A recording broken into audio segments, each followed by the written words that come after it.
Welcome everyone. Today we have our another new episode, and this episode is very important because World Talent Economy Forum, with the collaborations of Develop and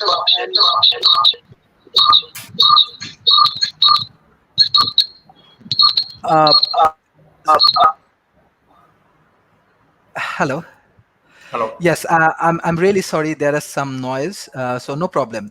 World Talent Economy Forum, actually, we are organizing this open dialogue, and already this open dialogue is very much famous. Is like country like Malaysia, USA, as well as in UK, and we are trying to collaborating with developing nations, and we are arranging this open dialogue because we want to create a public-private partnership in an effective way.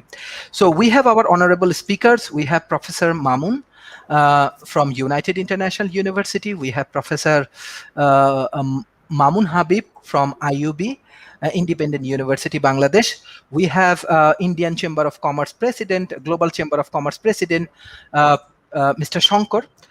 We have some other young talented pool because we want to know some views from our talent pool from developing nations. We have Mr. Abu Sufyan, Mr. Ashik, Mr. Saleh, and Mr. Debashish. So I want to start this discussion from Professor Mamun Habib. He is a professor and world-class researcher. He contributes a lot, especially in the supply chain industries, and he is a leading professor from Bangladesh. So I want to know that how your uh, technology integration, especially country like Bangladesh, they are working. And we are big fan of technology innovation. Bangladesh, if Bangladesh or your student or your researcher produce some sort of innovation which will be helpful for global communities, we love to hear from you. So Professor Mamun Habib, how you want to analyze this point? Thank you so much. First of all, I'd like to give a special thanks to Mr. Sharif for his innovative ideas, this kind of platform to organizing hot issues. You know that this is a time that when you are talking about the technology integration, there is the online education is going on. And as I'm the academic, so I like to start from the academic's point of view. Technology integration, if you think that how we can apply the technological tools in the educational aspects, educational area, then I would say that when we started the COVID-19 period, this is the first time in our developing country, or Bangladesh now is moved to the next stage. But I still recall that India, Bangladesh, Pakistan, when they started that online education in the last year, around the March and April during the COVID-19, it was not very popular. It was a very acceptable level. But then slowly we tried to cope up this technological advancement in the education sector. You know that we are familiar that if you think that, like, as I'm involved with the University of Texas Arlington, USA, I'm involved with a few universities in Malaysia for the PhD supervision. So what I noticed that they have an option like online education, and that is very standard level. Unfortunately, our this subcontinent, we are not familiar with this kind of technology integration, the educational tools. But I believe the situation has been changed. And now the question is that when you are thinking about the integration of the technology, we have to think about some of the merits and demerits.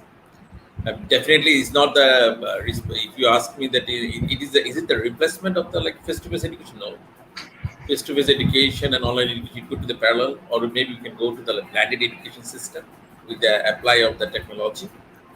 But you know that what Mr. Sharif is asking the question is that how we can add more values in terms of technology in our education system or our whole system.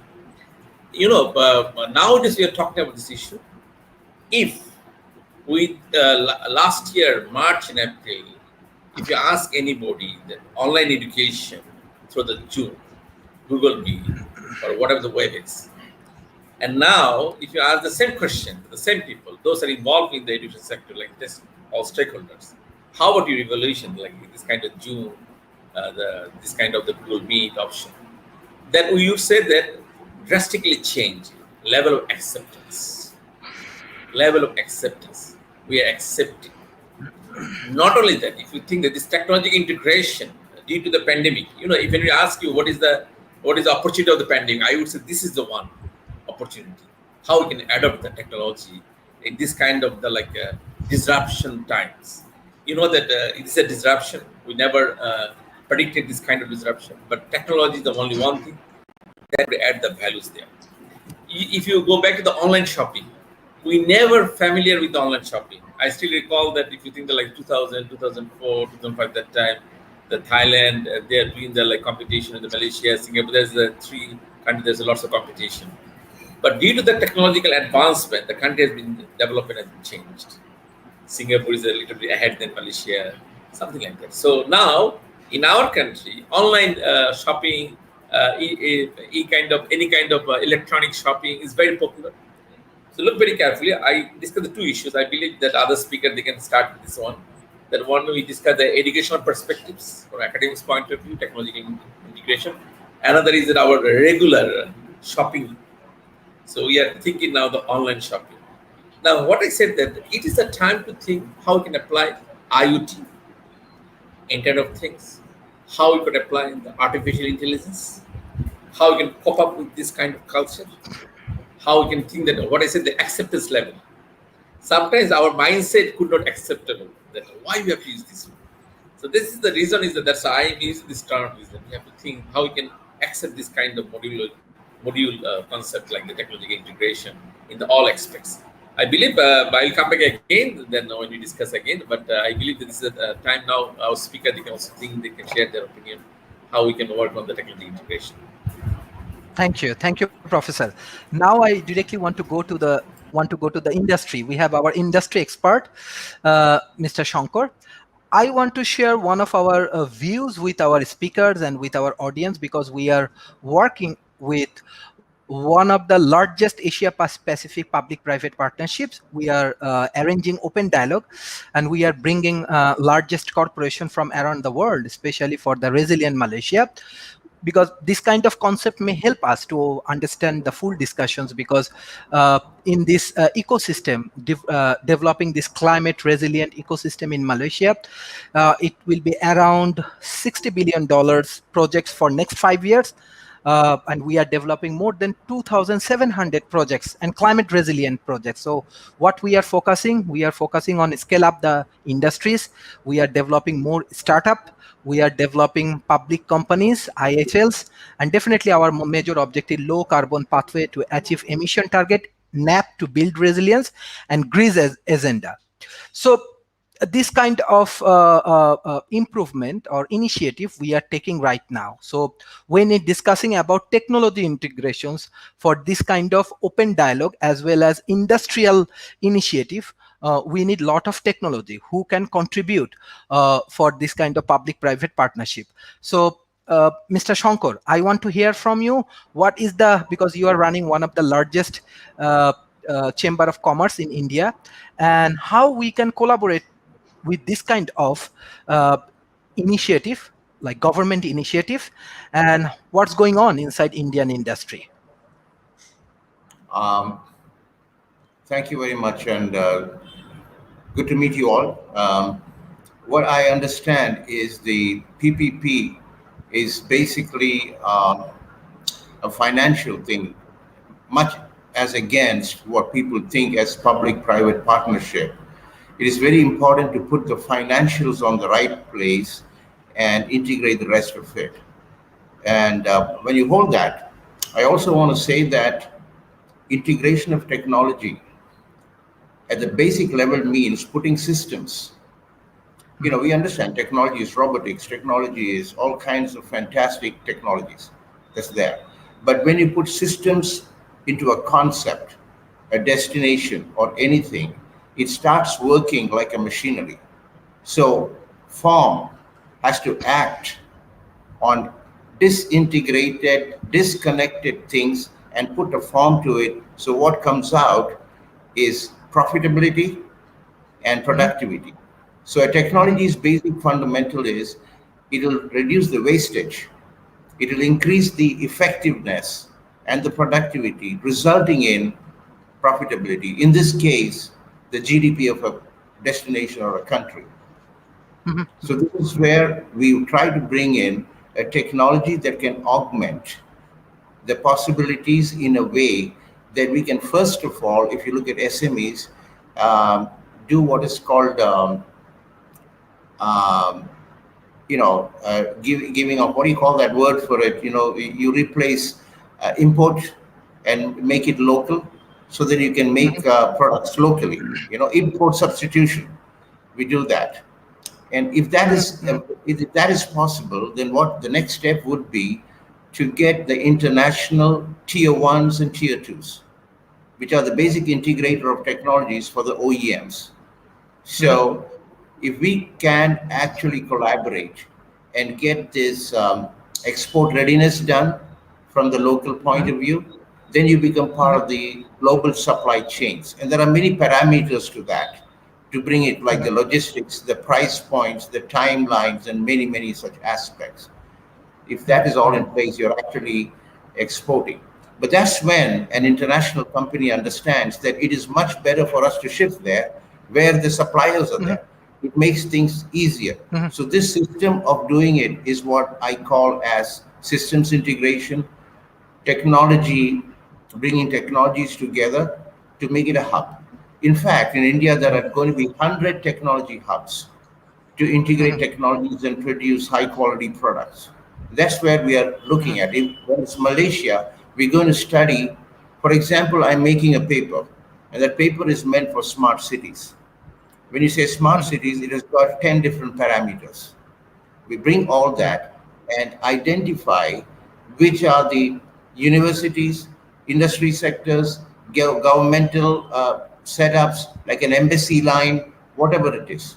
When we put all those things and localize it, then we are able to really make a destination very, very powerful. So these are the different things that I wanted to bring it from a perspective of a technology and non-technology basis. Thank Excellent. you. I have one thing because I want to integrate it with more Indian thoughts because in South Asia they are the leaders as well. So last year I attended one of the conference with your Honorable Prime Minister Narendra Modi, and they are collaborating with Tata and all of the big corporation inside India, and India also developed resilient Indian concept. And after the COVID, they are trying to figure out different strategy how they can overcome from this pandemic situations and create a great impact. And we are very impressed after the COVID how they overcome from the present situations. Actually, what is the inner strategy, because you are running a largest chamber of commerce from Ahmedabad? So what type of strategy actually help India to overcome from this pandemic situations economically as well as socially? What is your idea? What's your thought, The strategy Mr. behind Shankar? this is, yes, um, just like our friend here said, that technology is the outcome of the COVID, and amplifying the technology is one of the strategies, literally speaking. And you know how things are going with the Zoom, the price of Zoom, the share price shot up like I don't know how many thousand percentages in a short period of time, which clearly indicates the next level is going to be technology integration. And having said that, we are also looking at technology at the level of universities. More and more students will form research as a main area to perform their studies, integrating research into their studies, not academic as in just studying and getting a job. Now, India is looking at how to create ventures and integrate research and development. So the thrust is going into that direction. There are groups like FICCI and CII who are literally going by the India manifesto of the Prime Minister. Their students can be independent, they can be entrepreneurs, they can become what they want. But for all this, the answer is amplifying the technology side of it. So the policies, the Excellent. procedures, everything is going in this direction. That means university industry partnership or startup industry partnerships. Just like in Rotterdam, the biggest port in the world, they became what they became by subcontracting jobs to startups. As again, startups just doing what they feel like. Today, startups will be taught how to align the 17 SDGs and Tatas and Birlas have their funds in place, and they will come together to create this entity where students actually become intrapreneurs. They become part of the bigger game in which they will have their stock options, shares, everything along with the big guys. So this is a strategy for India, which university industry partnerships and industry startup partnerships, and bringing AI accessible to all and everyone. Non-executive, non-technology people will be taught that. Sure. Yeah. But no, I know that with MyFinB in Singapore, you are actually contributing a lot in AI industries. So it will be very interesting discussion. I know. Professor Mamun, we are also a big fan of your innovations. I think you are trying to solve something in healthcare industry. You are academician, and I know you have you engaged with different top university in UK and Canada, and then you come back to Bangladesh, and you are surfing for your nations. So we are trying to know more story from startup industry. So what you want to share with our audience, Professor Mamun? Thank you so much. Can I share my small presentation? Sure, sure. Okay, give me a second. And first of all, thank you so much for inviting me this very good event, and actually will share my experience of things that I am doing, and I'm very privileged to actually be here. And actually, the conversation that came out from the Mamun Habib and the Shankar about the university research and resilient development, and I might shed light on that. Is my screen is visible? Yes. Yes. Okay. So I would like to share with you two aspects. In developing country, that we need to actually understand the power of people's inspirations and aspirations, as well as their commitment to the society. So in that context, myself, I'm dedicated on how technology and R&D integration to our society to address or solving the problems that is happening in our everyday life. So if we think about the developed country, they are many of their problems are solved. So here I just would like to share with you in very short that how our small initiative and R&Ds can help to actually solve the problems, creating startups, and more importantly, actually commercialize solutions from research. So today I'm going to share with you about the digital health inclusion to achieve universal health coverage of SDG. So in that context, I would like to give you the context of Bangladesh. If we think about the 10 years from 2001 to 2010 in Bangladesh, we had a huge a domination of the mobile phones, and after 2010, we will find 97% households have at least one phones. On that actually empowered people about their economy, their income, and so on. And if we come to the next level, it is 2010 to 2020, Bangladesh and most of the developing country in Africa as well as India, huge penetration of mobile financial service. I call it financial inclusion. That made people more efficient, more productive, and of course, that improved the access to finance. And in that context, I'm a scientist and professor, I always believe on the adaptation of technology and empowering the people and actually utilize the human capital. And in that context, based on my last 10 years research, I found that from the South Asian region or other developing country, next 10 years would be the digital health inclusion. That is what it means, that every citizen should have a health account, they should get good health service, and there will be a lot of scope for prevention of diseases so that it will help us to achieve universal health coverage, that is SDG. So I'm going to shed light on that very short. So I established a R&D center, which is a one of its kind international R&D center in the university. So that actually started in 6 years ago, and that creating number of startups from the research, and how it creating. You know that we are actually going through the fourth industrial revolution, and fourth industrial revolution will touch on all the sectors like agriculture, industry, as well as healthcare. So how can we utilize the AI, machine learning, IoT, that technology to improve the resilient system for future generations? So in that context, I would like to share with you biggest quote that was my dream 10 years ago, and I'm working on that.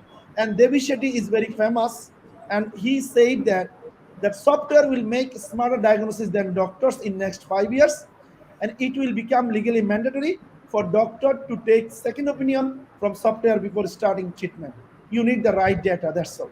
So it is the things that we have to see, but unfortunately, due to lack of research and development effort in developing country like Bangladesh or some part of the South Asian country as well, we still, our doctors are still far behind to understand it. So this is the future in next 5 or 10 years. So that's why I always say that Bangladesh is ahead of some of the countries for digitalizing things, and they are believing on how digital technology actually creating or empowering SMEs, serving the people in their doorsteps, and in that way, we have to actually handshake between the industry, academia, and government, so that it will help us to build resilient future world. So that's why I always give an example on how it can do that. So you can see if university is more on research centric, so there will be a always capacity of solving new problems.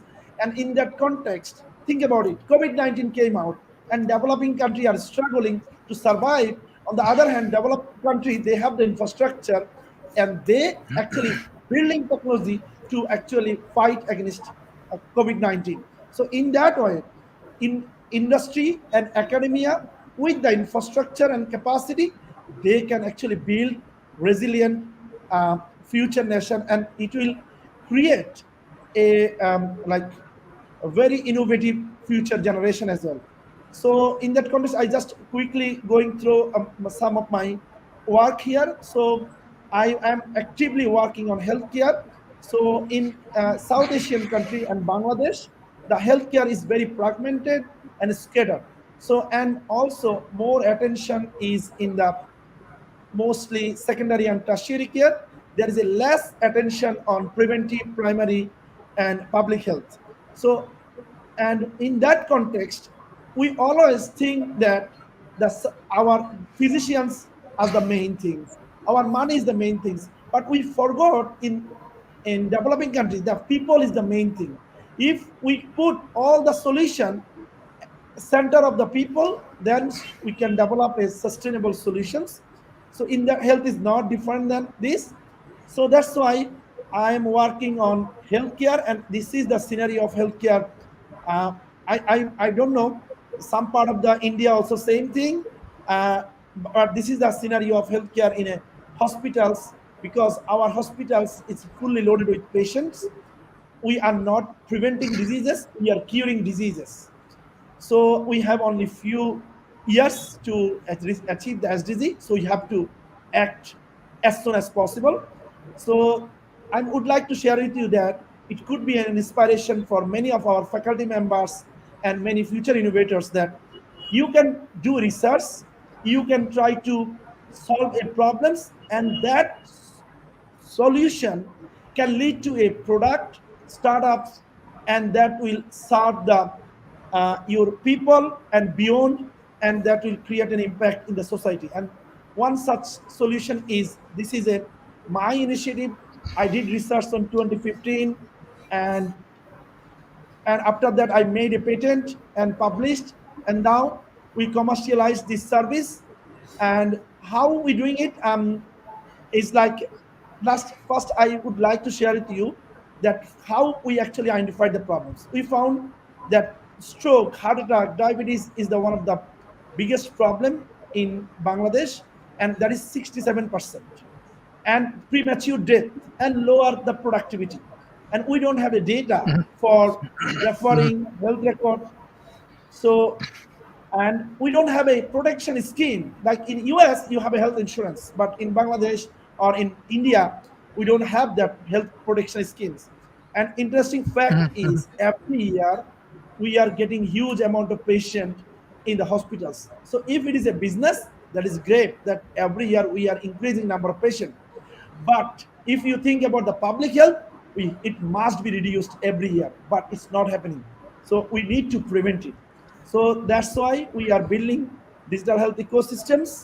So that is the CMED that is trying to do last mile health service, like service at your doorstep. Rather, you go to the service come to you through the technology.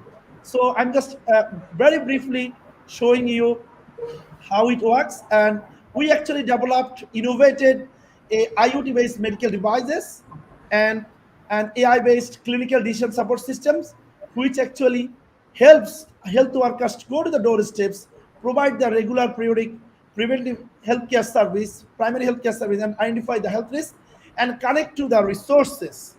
So, and in that way, we actually reaching the like 170 million people, our target, but we reached only 3.3 million people. But we are actually working to actually go beyond. So I'm just going to show this 2 minutes video, then I'm going to finish it. So this is the video. So it have the subtitles, so you can understand it. Smart health টুলসের মাধ্যমে প্রতি মাসে 21টি গ্রামের প্রত্যেকের স্বাস্থ্য পরীক্ষার ফলাফল record করা হয় ক্লাউড সার্ভারে। উচ্চ রক্তচাপ, ডায়াবেটিস, শিশুদের পুষ্টিজনিত সমস্যা সহ নানা রোগের প্রাথমিক সেবা পান রোগীরা। পিকেএসএফ সজাগ ও সিমেড হেলথের সহযোগিতায় মাত্র 100 টাকায় একটি পরিবারের সবাই প্রাথমিক স্বাস্থ্য পরীক্ষার সুযোগ পাচ্ছেন বছর জুড়ে। আশরাফুল ইসলামের ছবিতে দেখুন মুজাহিদ শুভর রিপোর্ট। ফেসবুক বা ব্যাংক অ্যাকাউন্টের সাথে পরিচয় থাকলেও খুব কম মানুষেরই পরিচয় রয়েছে হেলথ অ্যাকাউন্টের সাথে, যেখানে যুগের পর যুগ জমা রাখা হয় একজন মানুষের স্বাস্থ্যের সার্বিক অবস্থার খুঁটিনাটি। বছরে 100 টাকা নিয়ে একটা কার্ড দেয়, ওই কার্ডের বিনিময়ে মানে আমি 1 বছর চিকিৎসা পাই। আমাদের বাড়িতে এসে আমাদের পরীক্ষা ঠিক করছে, আমার কোনো সমস্যা ধরা পড়ে বাড়িতে মাপা হয়। সোমভাগ ইউনিয়নের নবজাতক থেকে শুরু করে সব বয়সী মানুষের রয়েছে একটি করে স্বাস্থ্য অ্যাকাউন্ট। একজন এমবিবিএস ডাক্তার, 2 জন মেডিকেল অ্যাসিস্ট্যান্ট ও 14 জন স্বাস্থ্য পরিদর্শকের সার্বিক তত্ত্বাবধানে নিয়মিত ফলো আপ করা হয় সবার প্রাথমিক স্বাস্থ্য। আমি যে গর্ভবতী, মানে ম্যাডামে বলে যায় যে এভাবে চললো, মানে সেইভাবে আমি চালাতে হচ্ছি। মেশিন দেওয়া আমার মুখে ঢুকাইলো, ঢোকার পরে তারা মেশিনে মাপলো, মাপে দেখে আমার ডায়াবেটিস আছে। কিছু ধরা পড়ছে, ধরার পরে হয়তো আমার নিয়ম দিছে, মাংস কম খেতে বুঝছে। পরিবারে যদি প্রেগনেন্ট মাদার থাকে তাকে আয়রন ট্যাবলেট দেওয়া হয়। অর্থাৎ দৈনন্দিন জীবনে যে অসুস্থতাগুলো আছে সেগুলাকেও আমাদের হেলথ কর্মীরা এবং ডাক্তার এটা থাকে, এবং প্রয়োজন বোধে আমরা রেফারেল দিই। ডিজিটাল পদ্ধতিতে সবার অ্যাকাউন্ট পর্যালোচনা করে দেখা যায় এই ইউনিয়নের মোট জনসংখ্যার প্রায় 16 ভাগ ডায়াবেটিস, 11 ভাগ উচ্চ রক্তচাপ ও 25 ভাগ অতিরিক্ত ওজনের অধিকারী। এমন 10 ধরনের পরীক্ষার পর প্রতি মাসেই রোগীরা একবার প্রয়োজনীয় দিক নির্দেশনা পান ডাক্তার ও স্বাস্থ্যকর্মীদের কাছে। আরো নতুন 20টি সেবা ইনক্লুড করব, যার মাধ্যমে মানুষ ঘরে বসেই ইসিজি, আল্ট্রাসাউন্ড ও অন্যান্য সেবা পাবে। মানুষ হাসপাতাল না গিয়ে ঘরে বসেই তার স্বাস্থ্য সম্পর্কে জানতে পারবে এবং তার ভবিষ্যতে হেলথের কি রিস্ক আছে সেই সম্পর্কে সে আগে থেকে জেনে প্রতিরোধ ব্যবস্থা নিতে পারবে। স্বাস্থ্যের ইতিহাসটা কি, কবে সে তার অসুখ হলো, কি কি ট্রিটমেন্ট দেওয়া হলো, এগুলো কোথাও লিপিবদ্ধ থাকা উচিত। আমরা খুব আশাবাদী এই বছরই আমরা আরো 30টি ইউনিয়নে এই প্রকল্প, এই কর্মসূচির বিস্তার ঘটাবো আর কি। এই ইউনিয়নের প্রতিটি মানুষ ঘরে বসেই মাসে অন্তত একবার প্রাথমিক স্বাস্থ্য সেবা পাচ্ছেন। ফলে হৃদরোগ, স্ট্রোকের মতো বড় ধরনের রোগে আক্রান্ত হবার আগেই খুব সহজে সচেতন হবার সুযোগ পাচ্ছেন। স্বাস্থ্যসেবার এই মডেল দেশের প্রতিটি ইউনিয়নে ছড়িয়ে দিতে পারলে কমবে মৃত্যু ঝুঁকি, বাড়বে সাধারণ মানুষের কর্মক্ষমতা। So now the question is, I'm just ending with one slide, that how this service can run and how much the cost of this service, you will be surprised to know that all of these service which have the health account of every citizen, comprehensive preventive and primary health care, and get referral, and all of this service is not very costly. It's a $1 per family per month. It's an innovative service model we are trying to establish in Bangladesh, and then we want to go beyond. So that's all from my side. I would like to stop here. Maybe we can talk in detail. Thank you. Thank you, Professor Mamun. This is very interesting idea. Yes, that is our objective. Even World Talent Economy Forum, we focus on people. Yes, we are advocate of modern science, engineering, and technology, and how you working with this grassroots level people. This is also important because researchers and academicians and the industry people, they have to engage more with the grassroots level people, and how you providing service. Definitely this can be a good model for the developing nation. Even in Malaysia we saw that uh, Grameen Bank concept, they are utilizing and they are integrating in Malaysia with their own way, with their own, because what I know that they are actually reducing the interest rate and many more things, and they customize it and they implementing it. So maybe in the future, country like Malaysia or Singapore or Indonesia or even African nations, maybe they can follow your model, and they can World Talent Economy Forum, we have integrated with 100 different countries, all of the Ivy League universities, largest corporations, World Bank and the World Economy Forums. We are integrating with them, and hopefully it can be a major platform for talent economists. So you are part of that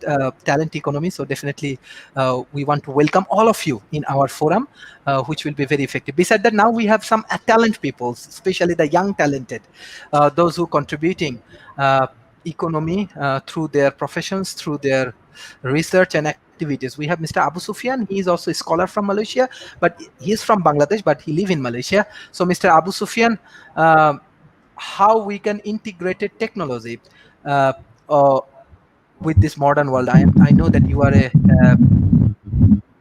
yes, Mr. Abu Sufyan. Yes, first of all, thank you so much for inviting me. Can you hear me properly? It's not clear for me at least. Yeah. Okay. First of all, thank you everyone for joining this session of discussion, and special thanks to Dr. Sharif for inviting us all. Am I audible now? There is a noise, but I can hear you. Yeah, but I switched off my fan and everything. It's only the aircon, which is a little bit of sound. Okay. Hopefully, it's a problem in your microphone. Yeah, maybe. It's a problem in your microphone. Okay, maybe I. Okay. Can you hear me? Yes. Hello. Yes, I can hear you. Okay, I'm okay. I'm really sorry for the disturbance, and actually, I'm really delighted to hear from all of you different kind of ideas. I mean, technology is just one thing that is like branching out to millions of things at the same time. So, actually, I was hearing from Professor Dr. Mamun Habib from Bangladesh, and he was talking about the acceptance of technology, that maybe 5 years ago, 10 years ago, if you could discuss with someone about the technology that we are enjoying now, they would be surprised. But then they're accepting the new things, the innovative ideas now. And also Mr. Shankar was talking about the industrial things that he is directly involved in. And also Professor Mamun was talking about the how technology and healthcare are integrated together. So all of the things actually I am hearing, and I'm feeling like I'm an alien. Like all of you are from one planet, I'm from another planet, because my area of study is philosophy and literature. So I mainly deal with ideas, and you guys are mainly dealing with, numbers and figures and statistics. So it is a difficult spot for me, but I'll try. So can you hear me now, everyone? Yes, yes. Yeah, thank you Yes. so much.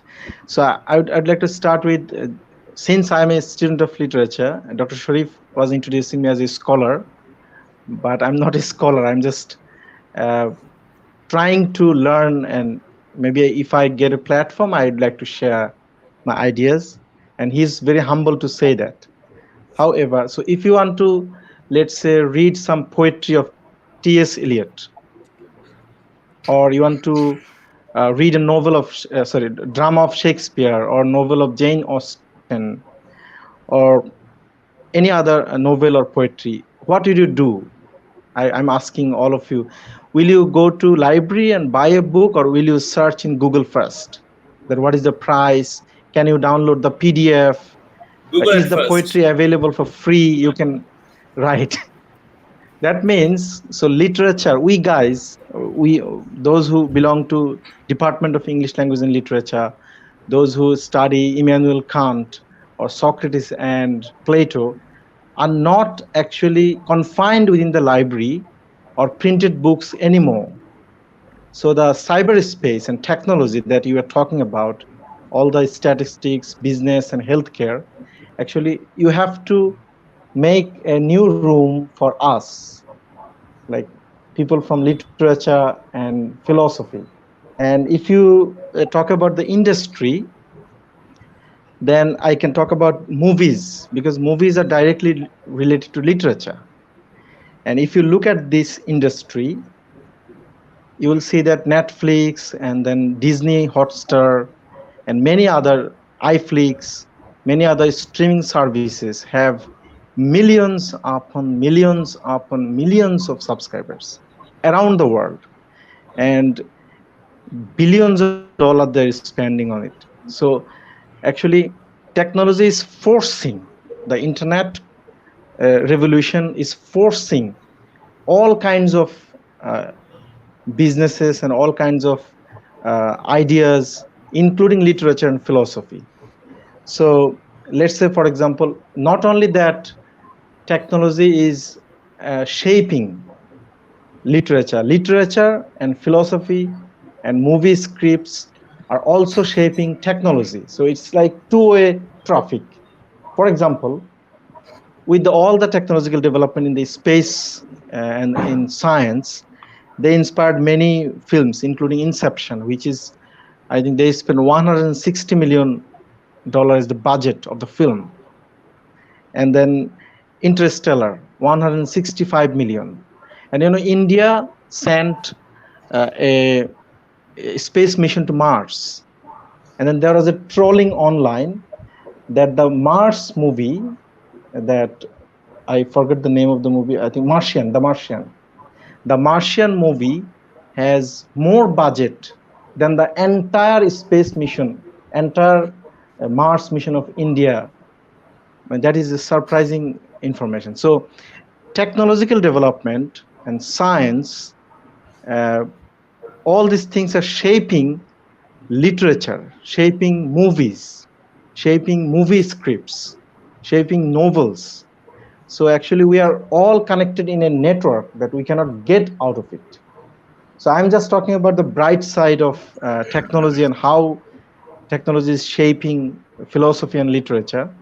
But in the next segment, when Mr. Sharif would give me a chance again, I will talk about the dark side, maybe downside, or what may go wrong, and what are the drawbacks of being immersed with technology too much.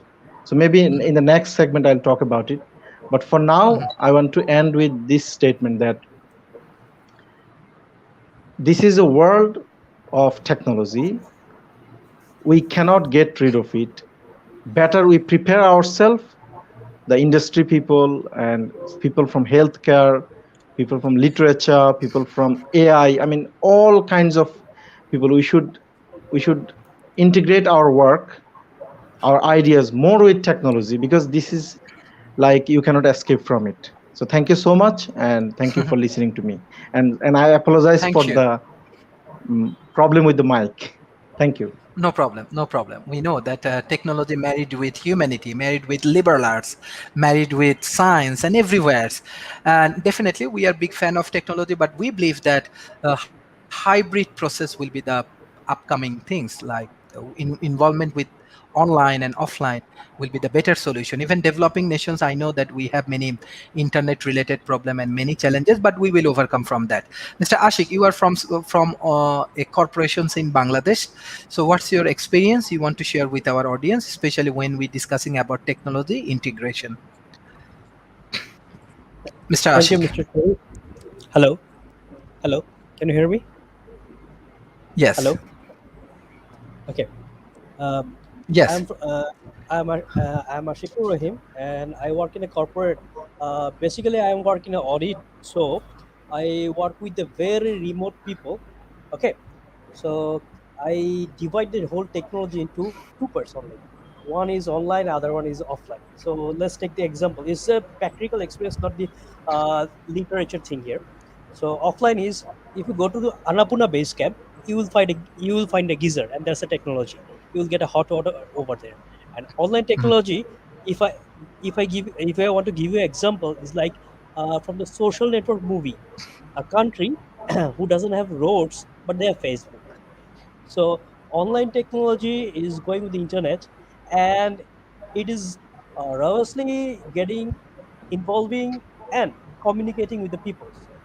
As Mahmoud sir said that almost in my country, in a third world country, uh, you can say seven, 71 million people is engaged. It's a with the phone technology, and where 41% of them are using smartphone, so they can access to internet, they can access to Facebook, they can communicate to everyone.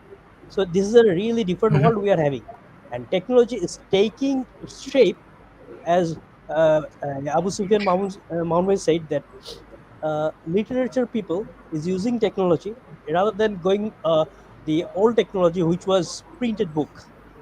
We are now using the Googles rather than going to a library bought a book. So this is the modern world, and where we can say the third world or the underprivileged people, they are also getting involved with the technologies. You know, uh, let's take a slide for uh, better understanding.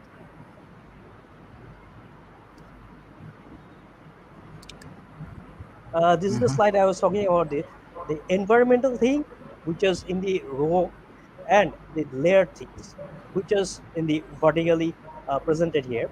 Here, activity, uh, collaborative, constructive, authentic, and goal detected. This is the actually environment areas. So the technology is shaping the its own environment. Here, you know, the remote people where I used to work, so they the people who live in the remote, they have mobile phone, they have minimum level of technology. By that, they're going day to day life where they are active, they are collaborative, and they're constructive. New things are coming from them. You can go to Facebook and saw many technologies they are involved with. They doesn't have literature, they doesn't have degrees, but still they are innovative things. So they are constructive and authentic. So in here, this is the pure information you can gather from them, and they're goal oriented also. So uh, it's not the academic thing they are shaping it; it's the technology which is shaping them. And in the layers, the entry layers, if you can take it, so uh, normally these days in the after the pandemic, uh, the education sector, if I take as an example, the teachers use the technology to give their educational knowledge to the students. Now in the second phase, what happened, the interesting thing is adoption. Now majority of the students are really adopting the online studies, from the primary to the professional. Everyone is getting involved with these adoptions, and later on, what is going on, the adaptation. Ladies and gentlemen, if we go in the adaptation level, few days back, we basically many of the people doesn't have any idea about Zoom. And unfortunately we have now many meeting and many office work, and the education is going through the technologies like Zoom, technology like Google Chats, and many uh, what many kinds of apps we're using for this. And day by day is infusion. uh, in this part, the teachers constructively provide for the infusion the technology tools with the understanding, applying, and analyzing. Now you can take the example of taking exam.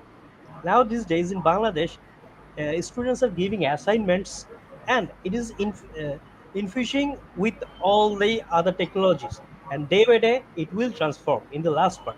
So environment is there, layers are there, so technology is taking its own shape. You cannot control it. It's better to adapt with it. And day by day, uh, this will much more be like what Mr. Sharif said. We are married to the technology. Unfortunately, we cannot go, or we cannot live a life without it. Nowadays, all over, we are using a platform which is also from the technologies. So, in my corporate life, in my work, I see the technology is shaping, and it is collaborating. And this is all from me. Thank you. Thank you, Mr. Saleh. I know that you have many interesting views about climate change, so you can share your views, how we can develop more technology integrations for solving uh, uh, this climate change issue. Yeah. So thank you, Professor Sharif, for giving me the opportunity to say something in front of the audience and distinguished scholars from all over the world. So, but basically, what our Professor Sharif said, I was saying something on how we can take or use technological integration in the field of climate change. So, I'm doing research in circular economies, and I also found that the technology integration is important because technology can shape anything. So my research focus is on the how we use social media in promoting circular economy in order to check and in order to protect our environment and surrounding. So social media nowadays is such a platform where we can promote any thoughts and progressions. Also, it helps us to create a positive vibe among the audience from all over the world. So the technology that can be used in social media, and social media post blogs and videos and different kinds of inclusion of the key personnel in promoting this ideology is important. So climate change is not a new phenomenon. So technology, so that due to the phase of industrial revolutions in the different phases, the environment is degrading, and the ongoing economic system is the main reason for this environmental degradation and the disruption of the planetary boundaries. So what we can do in using technology is not only creating a positive vibe among the people of all over the world, but also we can use technological disruption in reducing waste. So now we know that we have fundamental and tremendous technological revolutions in waste management all of the world. I used to live in Sweden for doing my MS in Sustainable Development from Uppsala University, and I seen that Sweden was very effective in managing waste. So even Sweden import waste from Germany. So it means that they're very efficient in managing waste. So so the fact is that as a nation, as a person of from the developing country like Bangladesh, we use technological integration in not only in the climate change adoption, but also how we reduce the waste from the society. If we reduce waste, and also if we make up to proper utilize of our resource, then we can get the positive vibe of the technology. And one more thing I would like to add, despite of my topic, is that we also think about the dark side of the technology as well. So we have seen that we use the technology for the negative purpose. We use some wrongdoings, or some negative vibes in different phenomena, fake news for example. So this is the dark side, and we must think of it, and we should control this dark side to enjoy the sweet fruit of the technological integration. Thank you. Thank you. Thank you, Mr. Debashish. Thank you, Sharif. Uh, what I do believe, and I really do agree with Dr. Shankar as well as Dr. Mamun. So the scenario is the adaptation. The main concept and the main scenario is the technological integration. So whenever we have some integration with technology or some other things, we faces some issues and we faces some challenges. Like if we talk about the education industry and education sector, I have some experience with the education industry of Philippines, Bangladesh, India, Malaysia, as well as Finland. So what I have seen, there are some technological issues with the context knowledge and pedagogical scenario. So with these types of with this combination of three things, technological integration can possible in the educational industry. Though what we have faced out like back in 2015 or 2016, we never think about the online classes.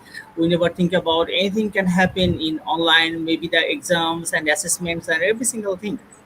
Even though if I think about the engineering students, nursing students, and doctoral students, what they are doing at home, they are conducting their courses and through virtual reality simulation.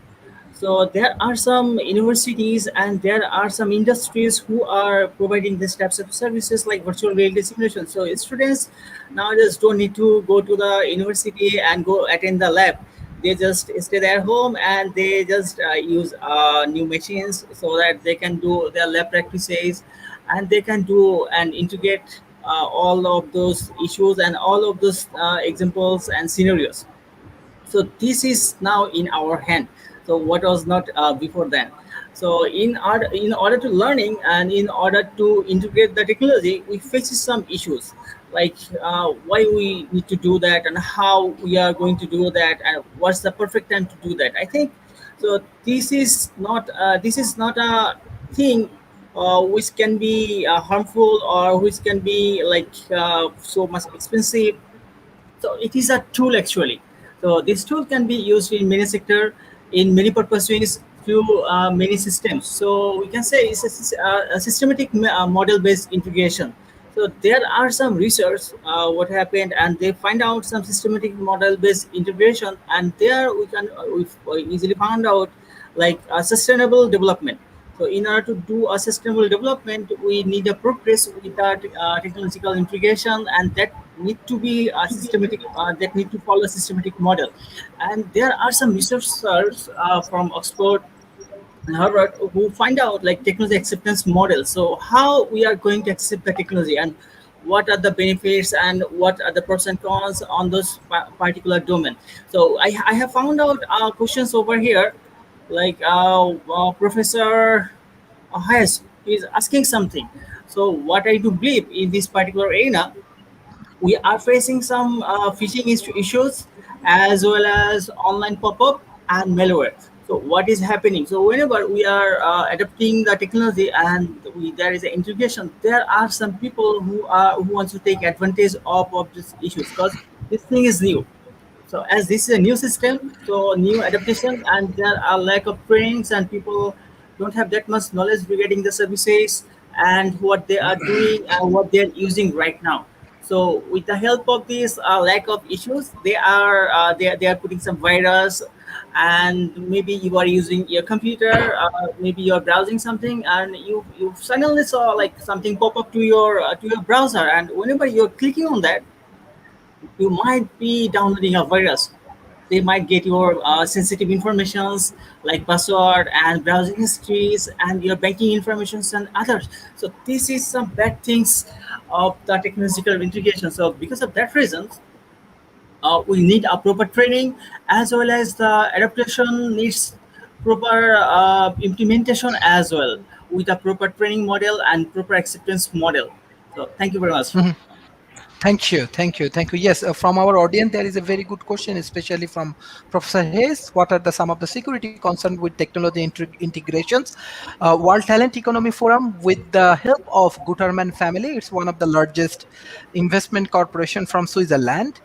We are actually developing one of the technology who this technology actually help for data protections, because data is the key. I think he is more concerned about data and this kind of things. So now even the social media and many organizations, they're utilizing the data. So we are inventing this technology who actually help you to, you will be the owner, people will be the owner of your data, and you can monetize from your data. And this is one of the largest innovations from the Guterman family, and already the Silicon Valley there and Japan, we are integrated right now. Soon I request all of our audience, maybe next week, this Guterman family from Switzerland, they will join with their integrations and innovations in World Talent Economy Forum. So that's why we are trying to make the relations in between like develop and developing nations. We want to minimize the gap, and we want to bring all of the best technology which will helpful. Even maybe you will be happy. Last week, one of our transhumanist philosopher, he declares that he will go for US presidential elections, and his running mate will be AI will be running mate. So this is the revolutionary concept we are introducing, and it's, we need protections, we need proper science, engineering, and technology. So some of the many interesting thoughts actually happening in World Talent Economy Forum. This is around our 370 episode. You can observe and you can find all of the big scholars, philosophers, scientists, politicians, as well as largest corporation, they're joining in World Talent Economy Forum, and we are developing a better ecosystem. Now I directly want to go for the Professor Mamun Habib. You are a great researcher, and beside that, you are trying to share your views about IoT and the digital education system and other things. So what about this hybrid concept? Because last 2 years we are observing country like Bangladesh, they cannot open their school, college. Even in South Asia, actually $1 trillion lost because of this COVID-19 situation. I think academy is in trouble. So how we can make a productive academic strategy with the help of technology? Thank you so much, Mr. Sharif. Before going to your answer of your question, I'd like to give a special thanks, particularly the speakers, Professor Mamoon, my dear colleague from UAU, and our great businessman from India, and then other speaker, how they are explaining the technological integration, technology advancement in their field. As you asking the question, is that the blended education system. You remember I mentioned earlier that how we are accepting the technology. That is another issue, mindset. And there is a lot of research on technological adaptation, how we can adapt this one. Because you already mentioned that some of the speakers, particularly WCF, mentioned that there is some of the security issue, risk management. Suppose when you go for the online exam, for the midterm or final exam, the question of the like the ethical issues over there. But there is also the option how we mitigate this one. I could not say we can solve it, but at least we can mitigate this kind of unethical issues in the online exam. So now the question is the blended education system, if you like to start. But again, there is a regulatory body. Suppose if you think of the subcontinent, there is a regulatory body for the Universal Grants Commission, particularly for the university program. So whether they have to accept or not, because I know that I'm very familiar with India because I'm doing lots of conference with them every year. So I discussed the last one in 6 months, and they mentioned about this issue because they can do something based on the technological advancement. But question is that when you come to the regulatory body, whether they will accept or not. So it means that we have to change our system.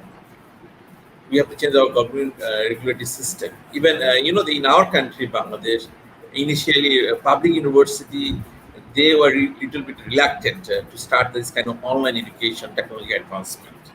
But in the other hand, if you think about like our private universities, they were the pioneer to come up with the online system, technology advancement. So there is some of the what I said that there is a misconception about this one. But now during this second year of the pandemic, we came up with one decision is that yes, we have to accept it. Now we have to think how we can mitigate the like risk management, how we can mitigate the issues.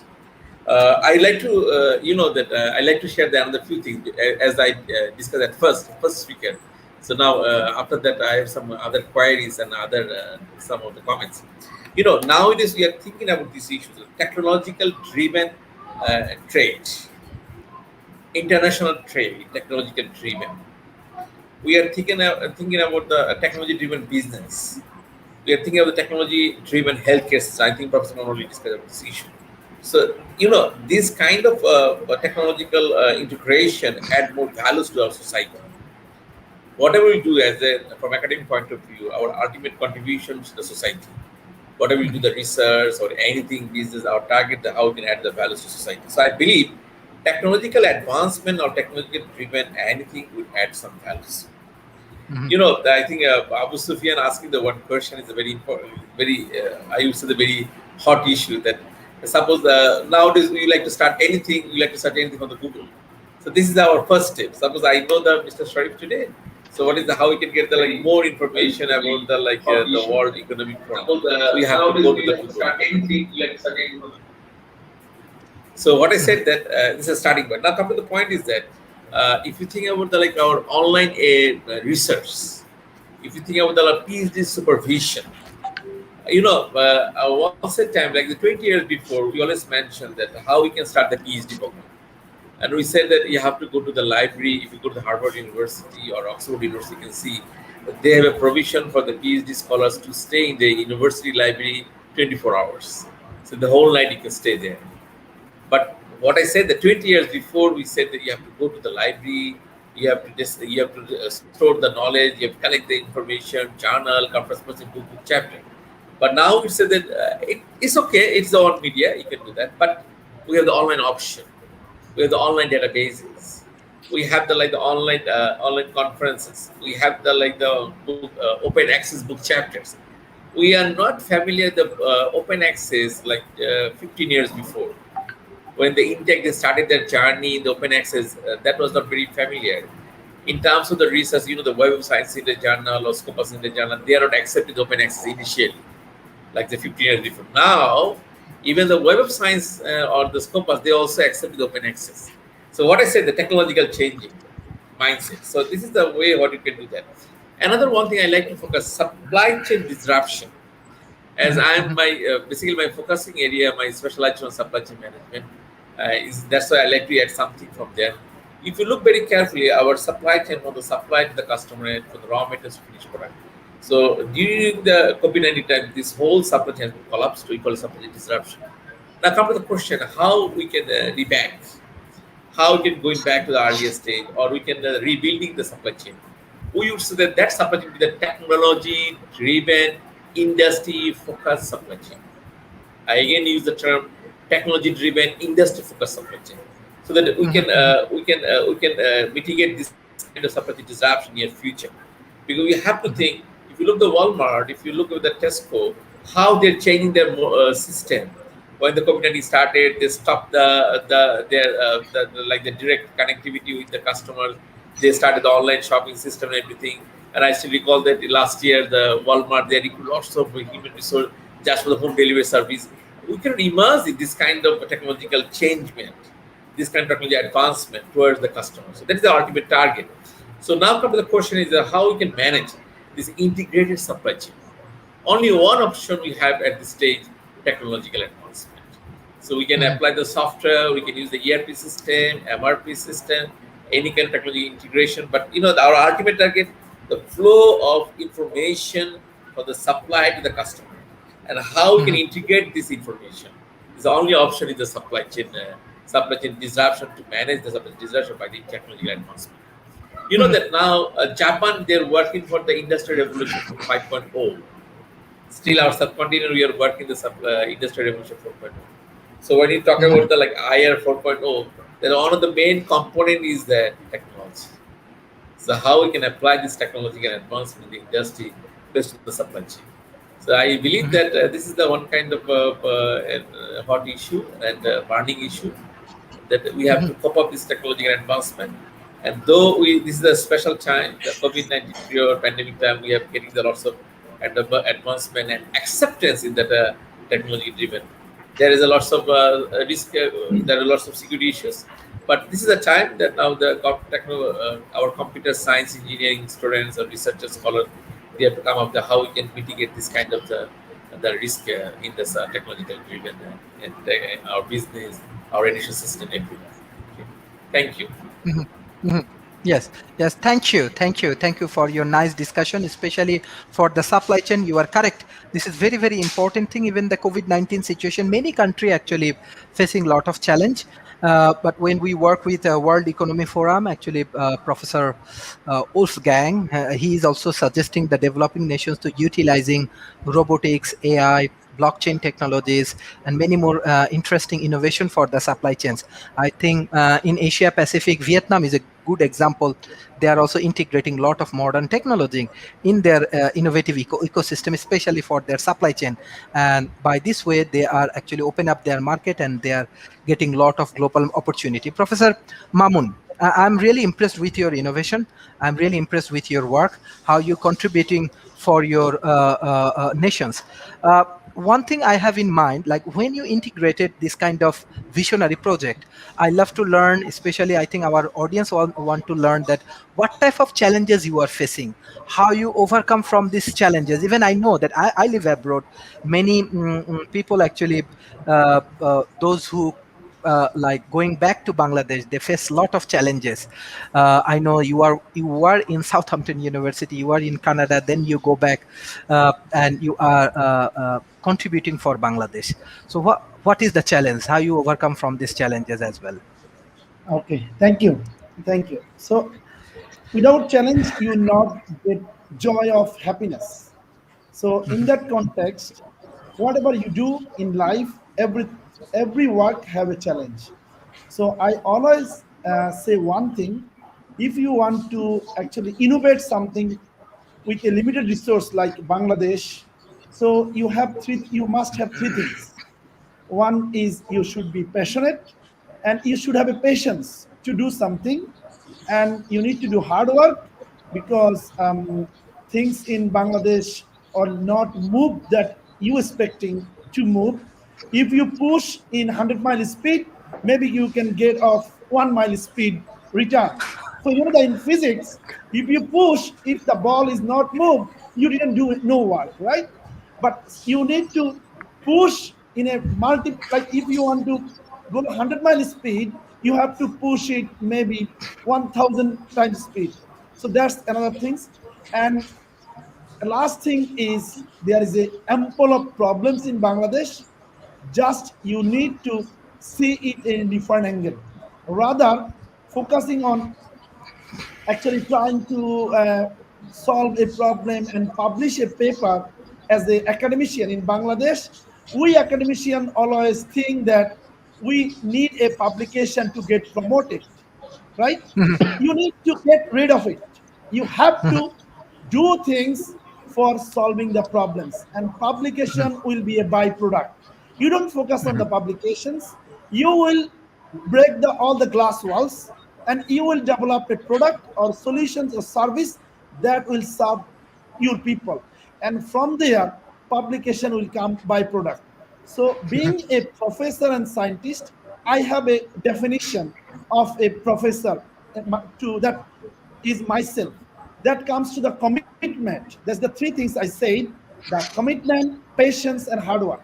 These are the three things will help you to actually achieve the things. So, being a professor, the commitment and definition of a professor to me is a change maker and of the society, knowledge creator of the society. So, if you are committed to yourself, you will create a new knowledge. You will change your society. It could be small, it could be big. So then all the challenge will go away, and you will push something and it will happen. So in that context, I don't want to name challenges. Challenge is there. If someone live in US or you live in Malaysia, everywhere challenge is there. Maybe type of the challenge is different, but if you committed to serve your country, then you can make it happen. So on the other hand, we are the people, you said the talent economy, right? I would say all the talent people are the fortunate compared to the people who didn't get the privilege to be talented. So everyone live with same brain, same neurons, but someone getting the top, someone is not getting the top. So in that context, it is about your privilege, your opportunity. You actually come up, you got the like some privilege. That's why you are here. I'm here. But the society, people in your neighbor, they didn't came out. It's fine. But if their next generation is not like a talent people like you are also responsible that you didn't contribute in your society to actually empower them, enhance them. So in that context, I would like to say it's not a challenge. Every challenge is an opportunity. So you take it in that way so that you can actually change your society. And technology is an enabler. I call it technology is a tools that enable your solution and help your problem to scale to actually improve. So in that context, I always say work in your road and you will find tons of problems in your around. So just you need to pick one which actually aligned with your vision and solve it. If we have a like 1,000 PhD holders who come back to Bangladesh, then they can actually solve 1,000 problems. And you can imagine one day 1,000 PhD holders solving 1,000 problems, and Bangladesh will be different.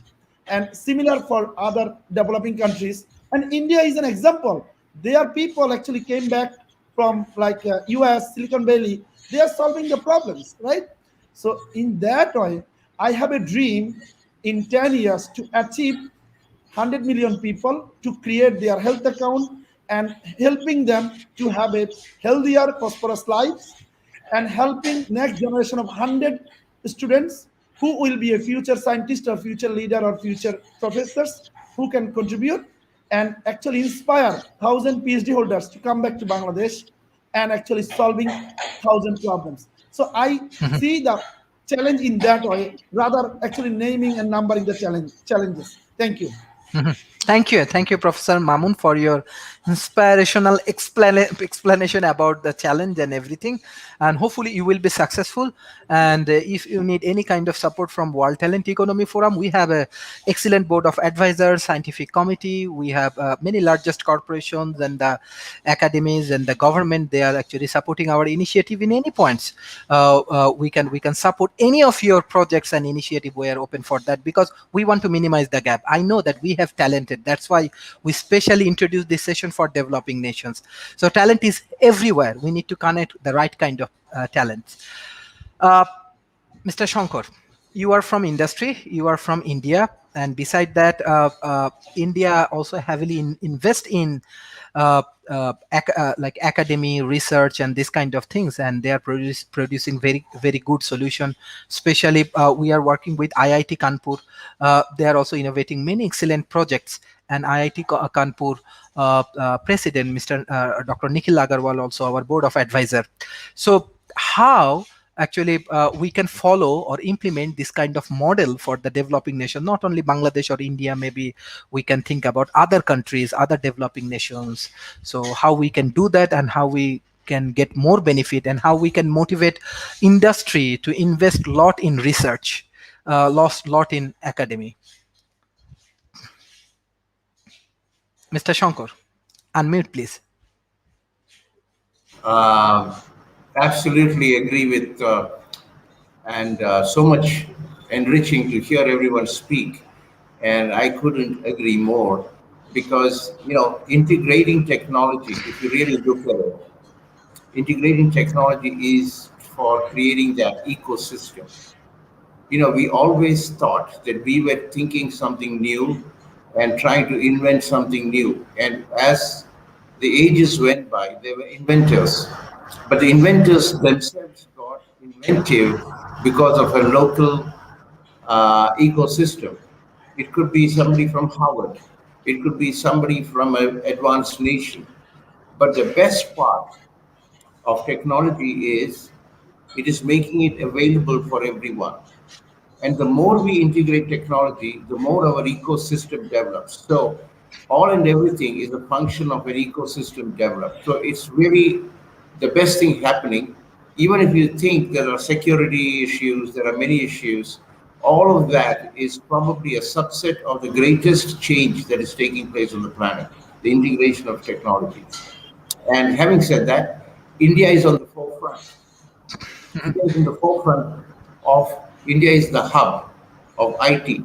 Everybody knows it. And India is now having policies and the amount of investments that are being integrated for supporting startups is enormous. So when you look at the entire ecosystem, you see you need to know where the thrust is. But I always say that money never created ideas. Idea creates money. So it's so important to give them the empowerment, all of what we are talking today, for them to understand the challenges are really an opportunity and you can go beyond the challenges, and also give them the systems, the platforms, the governmental policies, the academic industrial partnerships, the industry government coming together. So all and everything is really about creating an environment, an atmosphere where great ideas can park off. And we are also in the process of integrating through Global Chamber what is called the Young Leaders Program. The young leaders are given access to attend and investigate what is happening currently. So one of the things that has happened with technology is real-time information and knowledge. It doesn't take years now. Like our friend said, Google, you search everything. Everything is online. Everything is on time. And shift is much more evident today in a faster pace simply because of integration of technologies. We give it different names, blockchain to artificial intelligence to IoT and everything. But disconnected things coming together is the new normal. It's something like they say that human beings come together, the distance disappears, some miracles are going to happen. Individually, it's good, it's our brain. But in a connected universe, it is our spirit. So I end with that. Thank you very much. Thank you, thank you. This is really, really interesting discussion, and I'm really impressed how actually our professors and the young entrepreneur, Chamber of Commerce, they are actually creating their ecosystem, how they're solving the problem. This is really helpful for World Talent Economy Forum because we want to connect with the right kind of people. Because if we can connect right kind of people, maybe we can bring more solutions. So I directly want to go for the concluding remarks. I want to start from Mr. Abu Sufyan. I know you want to share some dark side of internet. You can share with our audience. Beside that, what will be your concluding remarks for today's session? Mr. Abu Sufyan, please unmute.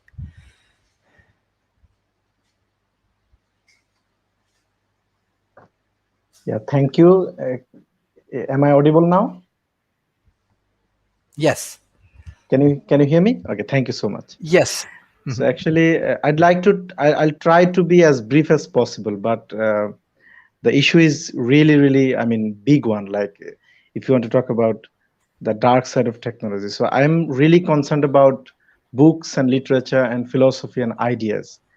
So maybe a little bit different from you guys. Like, you are more concerned about IoT, more concerned about business, more concerned about the data and big things like related to business and economics. So from my point of view, what I'm concerned about, I'm going to share that. So actually, like everything we built as a civilization, for example, Petronas Twin Tower in Malaysia or Disneyland, all these things will decay over time. Like after 100 years, you have to rebuild Petronas Twin Tower. You have to rebuild the Empire State Building. You have to rebuild Disneyland. But something that exists forever, like a drama of Shakespeare or a poem of Rabindranath Tagore. So these kind of ideas are timeless. Like people living 100 years later, or let's say 500 years later, they would still continue to read Shakespeare and Rabindranath Tagore and other great dramatists and poet. And perhaps they will watch cinema of Christopher Nolan, Inception and other things. So these are timeless things. So my concern is regarding technology that we are appreciating so much. But if you look at the other side, like we are intelligent animal. I mean, we claim to be. Human beings are intelligent, and it is discovered by, endorsed by, understood by human beings themselves. It's really funny. So, but at the same time, we are stupid as well. Like we are building nuclear weapons. The nuclear weapons that Russia and America have, they can destroy the world 50 times, 100 times. This is not something hypothetical. I mean, America and USA and Russia can literally do it tomorrow. So in that kind of scenario, like in a World War scenario, let's say World War III break out after 2 years, let's say, or 10 years. What would happen? If they unleash those nuclear weapons, all the discussion we're having about IoT and technology and all these things will be absolutely meaningless. They can destroy every single building on this planet, every single computer. So I'm really concerned about the idea of Shakespeare and Homer and Rabindranath Tagore. We should preserve them in libraries. So we should never, ever convert our ideas and novels and poetry and cinema script 100% to the technology, and including the government documents, including the historical documents. So we should always keep a backup to save our data from a World War scenario. This is the first thing. The second thing I would like to say about with the advent of technology, you can see that there are lots of misquotes. Like something you are promoting in the name of Gautam Buddha, in the name of Rabindranath Tagore, in the name of, let's say, Rumi, the great Sufi poet Rumi. Actually, Rumi didn't say that. Buddha didn't say that. So this is another problem. And the third and last issue that I'm going to bring in is about the security concern. I think one of our audience put a question about security concern of the technology, right? I saw it on the screen that it pops up. It comes big, in big font. Hello? Can you hear me? Yeah, that's true. You are correct. Security concern, right? So regarding the security concern, I'd like to add that once upon a time, we had some kind of protection against the malware, against the spyware, and all these things. And we have to click on a certain link. If it pops up in your email, then you have to go to the email, you have to press the phishing link, or you have to put some data. You have to put some data, your date of birth, or your phone number, or your email. Then, only then, the hacker would be able to hack your phone, hack your email, something like that. But unfortunately, it is not hypothetical. It is a reality that recently there is an Israeli technology named Pegasus, developed in Israel. They only send a single text message to your mobile phone. You don't have to click anything. You just receive the text and they take over the phone. So actually this kind of technology are being used by totalitarian dictatorship in North Korea and places like this. So actually by the government, maybe some South Asian government as well. But so this is where we are in now. You don't have to do anything. Just a text message, they can take over your phone. So I think we should all be concerned about technology. We should keep a backup of our photos, videos, lectures, slides in somewhere else, like a external drive or something, or Google Drive. But we should never depend on our mobile phone, our laptop to be a secure place. So that's what I think. I think you can share what do you think about it, and I'm really concerned about it. It's not that I am sharing it with you for the sake of idea. I'm sharing it with because I'm really, really concerned about it. Thank you so much. So I think someone else can speak. Our host, is he there? Mr. Sharif? Yes, he is I think reconnecting. I think he's reconnecting. Okay. Yes. Yes, Mr. I think Ashik. are you listening to me all this time, or however it's okay. So we can move on, and that's how I want to end it. And please, I want to tell everyone I'm really sorry for the mic and the sound system if it disrupts your conversation and all this. So thank you, and good evening. Thank you, Mr. Ashik. Yeah. Thank you, Mr. Sharif. Thank you, Abu Sufyan bhai. It was a really nice conversation, and uh, nowadays the cybersecurity is really a buzzing thing here. Uh, we need the securities because the digital data are really available right now, and as you mentioned, the Pegasus spyware that Israeli was used. So there is a thing called traffic, and when the traffic of the online world is really buzz, and then the whole system collapsed. So they are using the Pegasus software to spy a very few areas. Okay, uh, we are lots of people engage with right now with the current technologies. So the digital technology we are using, there's a lots of thing going on. So monitoring the whole network is much more uh, infrastructure, and much more investment should be need to monitor all the things. And the government is taking steps.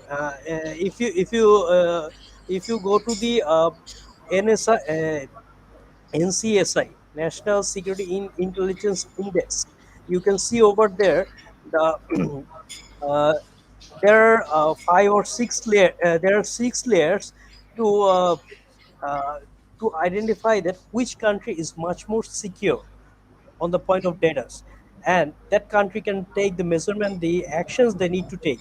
And these layers, if I describe you, is like uh, cyber security policy development, uh, cyber security threat analysis information, uh, education and professional development, contribution to the global cyber security. And they are really taking care of it. The whole world is onto this because the data are available. So the worldwide community has came together and take this index to protect this information. So I think the dark side that you are telling, every technology have it. We cannot. If you take the dynamite as an example, uh, it can save a country, and it can blow up many things and kill a lot of people. So the cyber technology, the cyber security is coming to save the digital world, and the borders are here to save the physical world.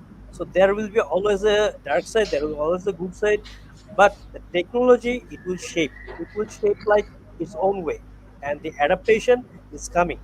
So nowadays I work with the people who are not that much literate. I work in the remote places in my country. So as I see that they are also aware about the passwords, they are also aware about the uses of Facebook, not to click on the malwares, not to click on the spams. So these are the things are really developing, and they are much more getting aware. And also Bangladesh government in teaching them, banning a lots of site. So government is there. So I hope this thing will much more secure, and day by day the technology uses of technology will go on. The risk factor will go on, but there is always a protection side. there's always a team is working to protect us. So barriers are there. I hope we will be secure. That's all from me. Thank you. Mhm. Thank you, thank you. We are in concluding remarks, but I take 1.5 hours from Professor Mamun and Professor Habib. I will give chance to Mr. Saleh and Debashish and Mr. Shankar. Before that, I want to give 1 minute both of Professor Mamun and Professor Mamun Habib fast. Professor Mamun, what's your concluding remarks for today? But I want to congratulate because even our audience, right the way, they are communicating, they are discussing, and we want to appreciate your initiative. Yes, that is the way of solving the problem, and we really want to congratulate you for your success and for your contribution in the developing nation. Hopefully not only the 100 million people in Bangladesh, maybe you can reach 1 billion people around the world in the futures, and World Talent Economy Forum and our support always with you. Thank you for your excellent session. Professor Mamun, what's your concluding remarks? Thank you. I would like to say one sentence. Every things have a merits and demerits. So if you have a knife, you can cut an apple and you can kill a people. So that's the technology is there. This is your call how you're going to drive it. So this is our society. This is our world. We are actually living for our future generation. Why you work? We work for getting the better world for our future generation. So in that context, we have to work together and utilize the best part of the technology for betterment of the society, and together we can have a world which have a more resilient, more climate adaptive, and of course, this will be a world that will face all the challenges and for a better living. Thank you. Thank you, Professor Dr. Mamun Habib. I know you are an excellent researcher. You are contributing around the world with your research and with your collaborations. So, what's your concluding remarks for today's session? Definitely, I like to give special thanks to the all speakers, and definitely your efforts for this kind of such kind of event is highly appreciable. So I would like to request one thing, as we are talking about the technological integration. So you can arrange the one kind of session that how we are getting the benefit by the technical integration, and what kind of challenges and opportunity in the academia industry area, so that you can get the academics perspective and industry perspectives. But what we said that Professor Maun already mentioned that technological challenge. You know, every challenge they have an opportunity, right?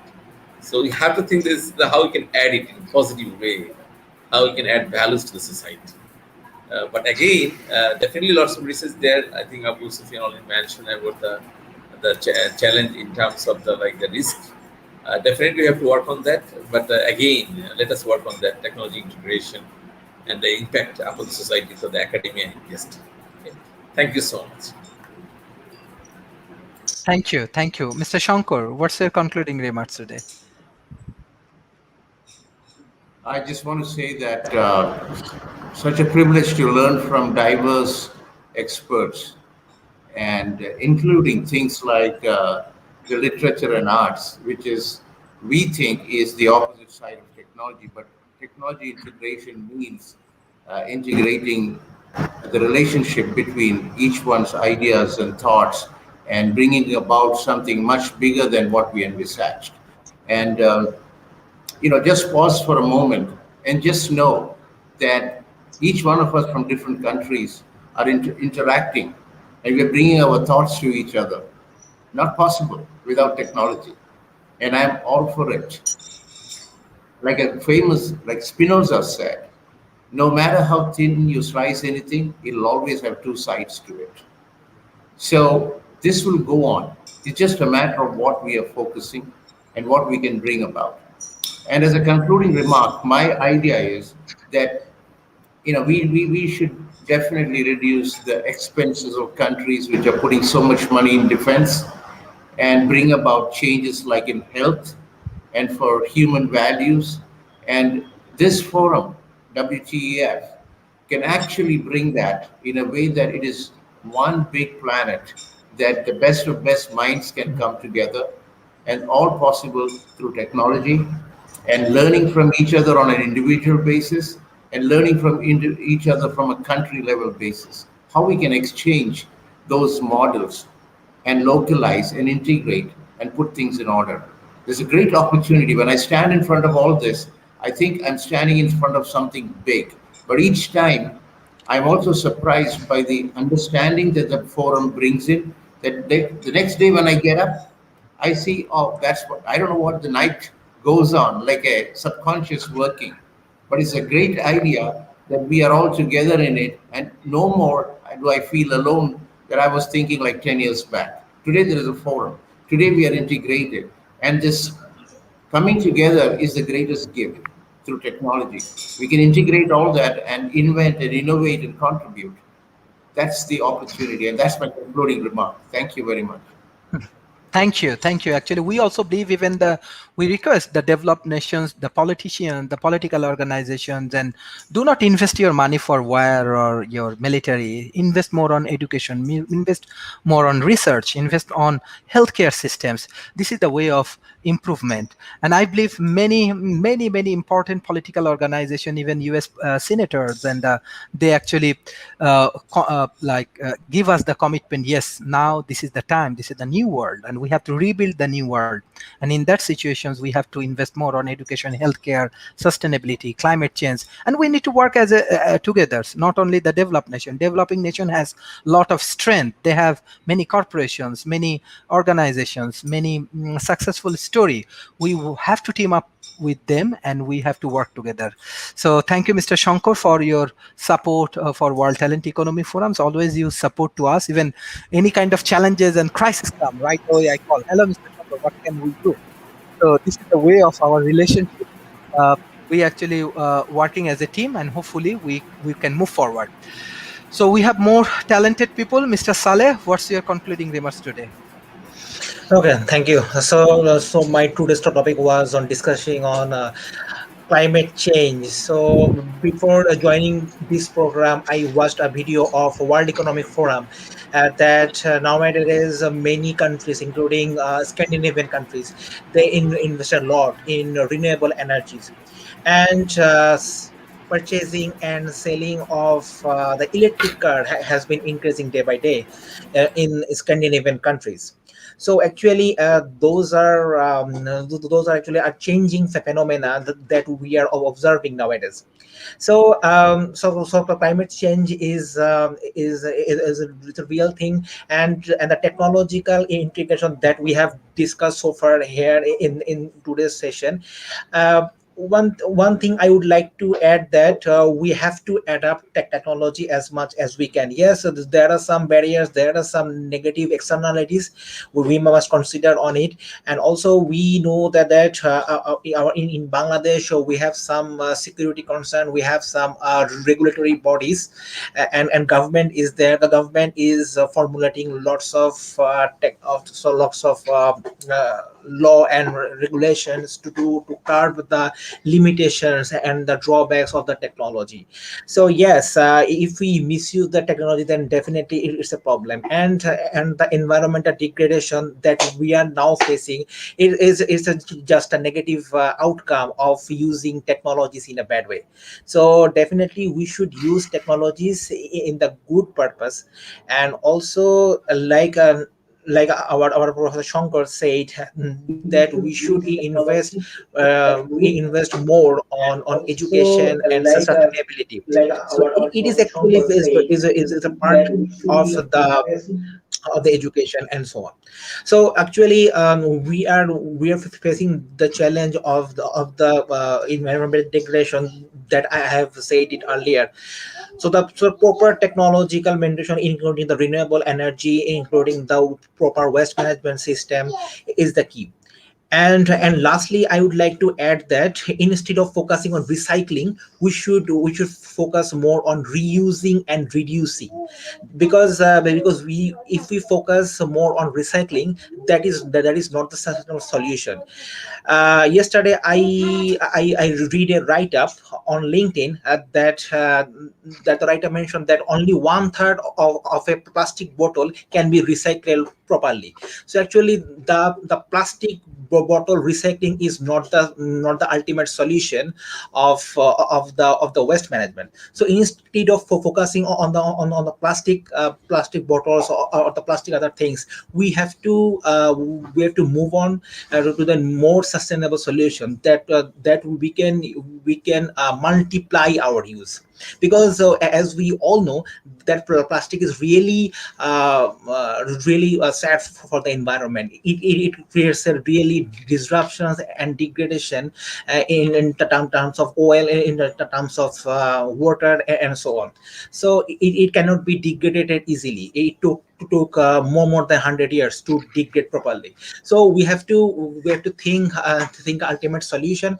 We have to use technologies in such a way so that our environment can be saved. If our environment is safe and secure, then we all be safe and secure, because we all are the children of the environment, of this mother earth. So if we just pollute this mother earth, then we can't survive at all.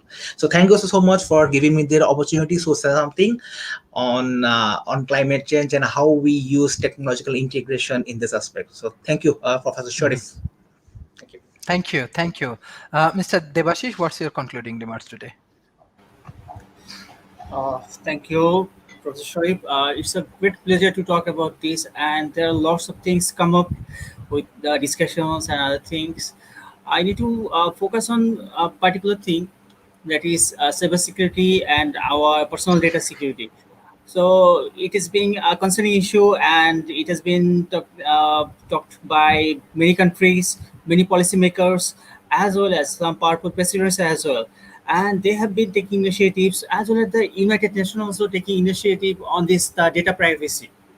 So a universal declaration of human rights is taking place, and most of the scenario, the government and the United Nations also concerned about these issues as well. So they try to make sure like the data privacy is okay, and your data is safe, and whatever you are talking to someone is not recorded by some other people, or it's not gonna listen by some other people, these types of things. I'd like to give an interesting example, like the technological integration and technological integration. So if we think about like you are on a car and it's on the autopilot mode, maybe you are using a Tesla car. So what happens if I am controlling your car? I might get into an accident, or I might make a trouble for you, or it might happen like I'm giving a misdirection to your car. So this is the bad side or the dark side of any types of technological integration. So we are in our area of the big data, as well as the virtual simulation, and cybersecurity, cloud computing, and everything. So whenever we are moving and whatever we are doing is online. Eventually, the session we are doing is also online. So the participants who are joining here, and the listeners and the audience who are here, they are also participating in online. So this is a concerning thing. The data security and the cyber security is a concerning thing, as well as the pedagogical system is the most important issue for the modern time.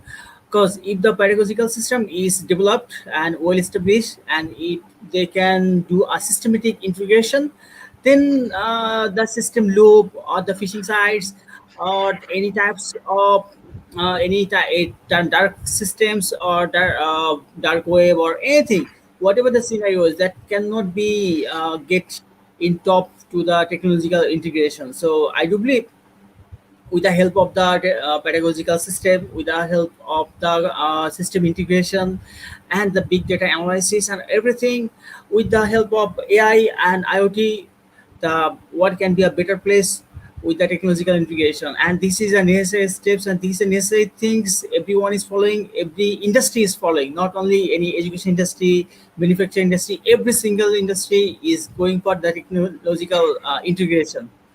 Thank you very much. Thank you, thank you, thank you, thank you everyone for joining today's sessions. This is really excellent session, and it's create some like excellent outcome for our developing nations.